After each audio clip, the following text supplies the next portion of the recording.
ఒకటవ తరగతి విద్యార్థులందరికీ శుభోదయం.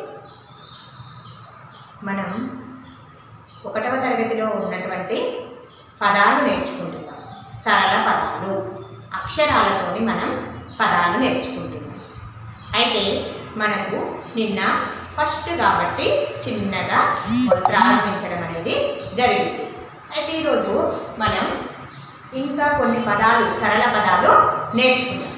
ఫస్ట్ దేన్నైనా కూడా స్టార్ట్ చేసేటప్పుడు ఏ తరగతి కానివ్వండి, ఏ పని కానివ్వండి, ఏదైనా కూడా ప్రారంభించేటప్పుడు ఫస్ట్ ఏ దేవుడిని ప్రార్థిస్తారు? వినాయకుడిని ప్రార్థిస్తారు. విజ్ఞానకు అధిపతి, ఏదైనా ఆటంకాలు కలగకుండా మంచిగా జరగాలని వినాయకుడిని ప్రార్థిస్తూ ఉంటారు. వినాయకుడు ప్రథమ దేవుడు. అందుకే మనం ఈరోజు చిన్నగా ఒక శ్లోకం, వినాయకుని శ్లోకం చెప్పుకుని తరగతి ప్రారంభించుకుందాం. మీకు ఇదివరకే వచ్చనుకుంటా, కానీ ఒకసారి చూడండి.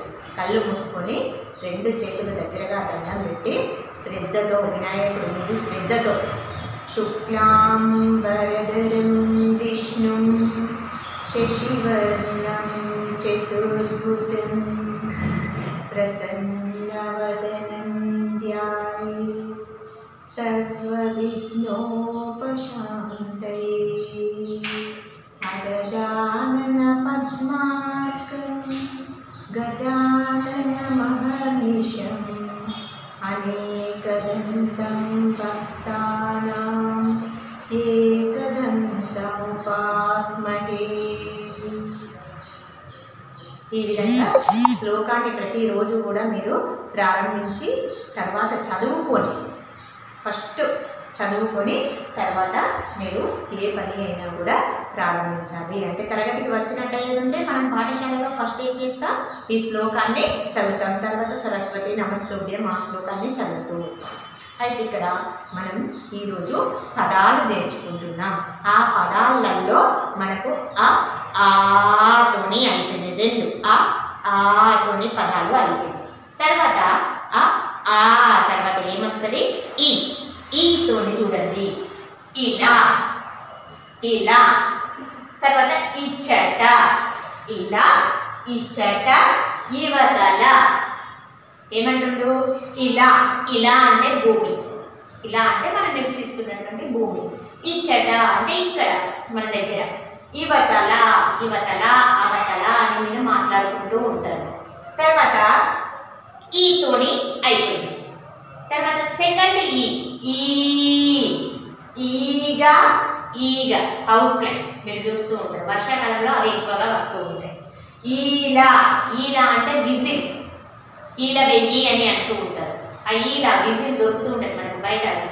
ఏంటి డ్రిల్ మాస్టర్లు, పీటీ సార్ వాళ్ళు ఏం చేస్తారు? విజిల్తోని ఊదుతూ ఉంటారు. తర్వాత ఈత, ఈత ఈత స్విమ్మింగ్, ఈత మీరు ఈత నీళ్ళల్లో ఈత కొడుతూ ఉంటారు. తర్వాత ఫస్ట్ ఈతో ఏమనుకున్నాం? ఇలా ఇచ్చట ఇవతల, ఇలా ఇచ్చట ఇవతల. మనకు 3 పదాలు రాసుకున్నాం. ఇంకా కూడా మీకు ఏమైనా పదాలు ఉంటే కొత్తగా రాసుకోవచ్చు అని చెప్పాను. కొత్తగా ఆలోచించండి, ఆలోచించి కొన్ని పదాలు రాయండి. సెకండ్ ఈతోని ఈగ, ఈల, ఈత. సెకండ్ ఈతోని రెండవది దీర్ఘం తీసి మనం పలకాలి. తర్వాత తర్వాత ఊతోని ఉమా, ఉమా. మీరు అక్షరాలు రాయడం అనేది గుర్తుపట్టాలి. ఉమా అంటే ఊ రాయాలి, మా రాయాలి. ఊ అంటే ఉమా అని నేను చెప్పాను అనుకోండి, ఉమా రాయండి అని చెప్పాను అనుకోండి, ఏం రాయాలి? ఫస్ట్ ఊ రాయాలి, తర్వాత దాని పక్కన ఏం రాయాలి? మా రాయాలి. ఈ రెండింటిని కలిపి చదివితే ఏమవుతుంది? ఉమా అనేది అవుతుంది. ఉ డా త. మళ్ళీ వీటిని కలిపి చదవాలి. ఉడత ఏమైంది? ఉడత, ఉడత.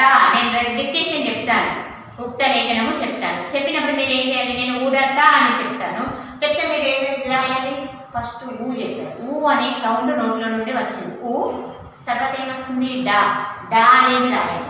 తా, తా అనే అక్షరం రాయాలి. ఈ 3 కలిపితే ఏమవుతుంది? ఉడత.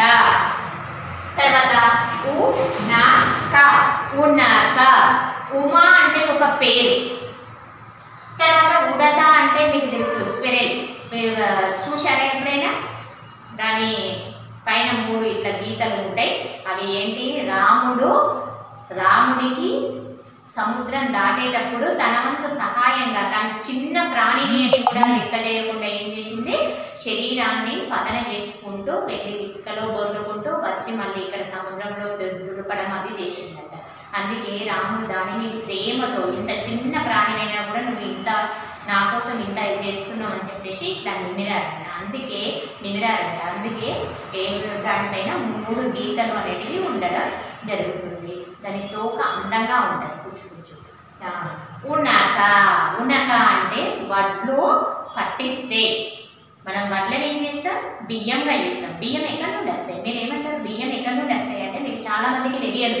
బియ్యం ఎక్కడి నుండి వస్తాయి అంటే మా డాడీ షాప్లో తీసుకొచ్చారు అని చెప్తారు. అని కాదు, రైతు కష్టపడి పండిస్తే ఆ పంట వలన మనకి ఏమొస్తాయి?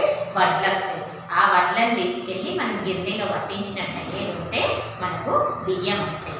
ఆ పట్టేటప్పుడు పై పొట్టు బ్రౌన్ కలర్లో ఉంటే ఆ పొట్టు బయటకు వెళ్ళిపోతుంది. ఆ పొట్టు ఉనక అని అంటారు. అది ఉనక అని పైన లోపల బియ్యం తెల్లగా మనకు వస్తుంది.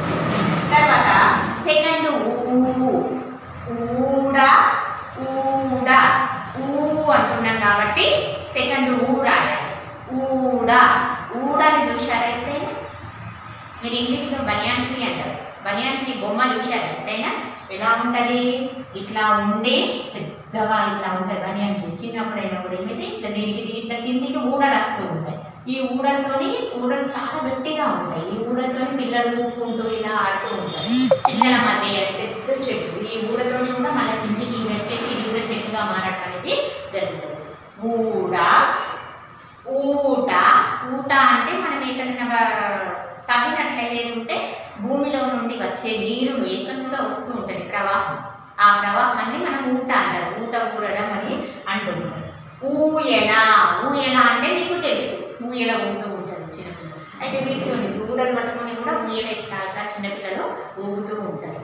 అయితే ఇక్కడ మనకు ఈరోజు ఈ ఊ అనే అక్షరాలతోని మన పదాలు అనేవి చెప్పుకోవడం జరిగింది. సరళ పదాలు, తేలికగా రాయబడేవి, గుడిలో మాట్లాడేవి ఏమీ కూడా ఉండవు. అయితే మీరు వీటిని ఏ రోజు ఆ రోజు రాస్తూ చదువుతూ ఉండాలి. రాయడం కూడా నేర్చుకుంటూ ఉండాలి. మీ మధ్యలో ఏదికైనా కూడా మధ్యలో ఏం చేశామో 1 లైన్, ఒక అక్షరం తర్వాత ఒక అక్షరం 3 పదాలు రాసిన తర్వాత 1 లైన్ చేసి మళ్ళీ 3 పదాలు రాయాలి. అలా ఉంటే ఏంటి? నోట్బుక్ మంచిగా అందంగా రాయబడుతుంది. మీరు రాసేటప్పుడు తెలుగు 2 లైన్లలో నిండుగా రాయాలి. అక్షరాలు నిండుగా బాగా ఒకదానిపైన ఒక అక్షరం కాకుండా కొంచెం నా దీనిపైనే రాయాలి. పక్కన నా కా, ఇది ఒక పదం కాబట్టి అక్షరాలు దగ్గర ఉండాలి. ఇట్లా దగ్గరగా రాయాలి. అక్షరాలు దూరం రాయకూడదు. మళ్ళీ ఆ తర్వాత ఏం చెప్పాను? హోంవర్క్ ఏం చేయాలి? మీరు అనుకుంటూ దీని పక్కనే ఇక్కడ అయిపోయిన తర్వాత ఇదే పేజీలో లైన్ కొట్టేసి దీని పక్కనే 1 టైం, దీని పక్కన మళ్ళీ 2 టైమ్స్ ఇట్లా రాయాలి. 1 టైమే రాసుకుంటూ పోవాలి. పోయిన తర్వాత మళ్ళీ ఆ తర్వాత 1 టైం 2 టైమ్స్ రాసి ప్రాక్టీస్ చేయాలి. రాయడం అనేది తప్పకుండా రాయాలి. రాయడం అయిపోయిన తర్వాత మీకు మీరు ఒకసారి ఏదైనా పదం గుర్తొచ్చినప్పుడు ఆ పదాన్ని అనుకొని రాయండి.